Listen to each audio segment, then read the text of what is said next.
for the most part, people are saying the show's really cringy. Mm-hmm. Personally, I think it's a purposeful choice. Yeah. I think the dialogue is very much intentional. It's not like they're not good writers and they just write like crap, because we've seen them write great.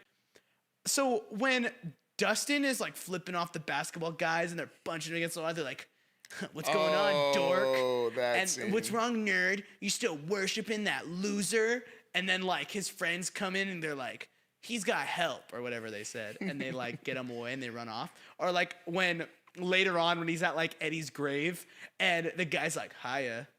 Come on.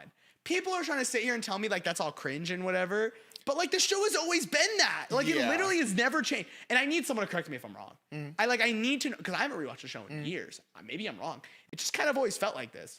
I'm not gonna lie, since I've seen Stranger Things, that's been the vibe with this. Like, these kids are geeks, nerds who love playing video games, playing games in general. Playing Dungeons and Dragons, baby. Represent. Yeah, playing Dungeons and Dragons. So that was the vibe I pretty much got with this. That's kind of why I appreciate this. Like, I'm not gonna lie, I appreciate this more than Ready Player One. It does feel very authentically nerdy. Yeah, so when that scene came up, I'm not gonna lie, there's been so many versions of that type of scene in different like scenarios where I'm kind of like, that's Stranger Things. Yeah.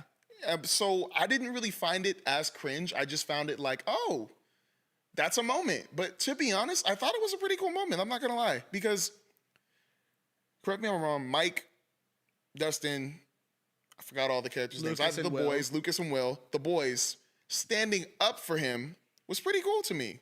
Because I don't think they would have had the courage to do that in the past. I feel like they would have been like, leave him alone. And then like they would try to be helping him. But the fact that they stood on business and they were all like, leave him alone. I was like, oh, they grown now.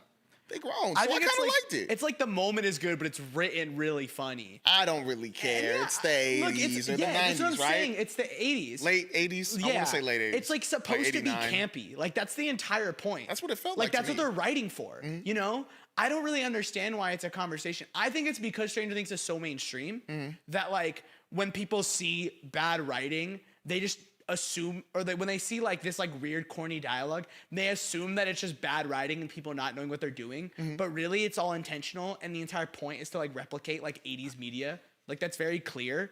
And I don't understand how so many people are missing that when the show, I don't want to say it made 80s nostalgia, but it definitely is 80s nostalgia. Like that's kind of how it's always been.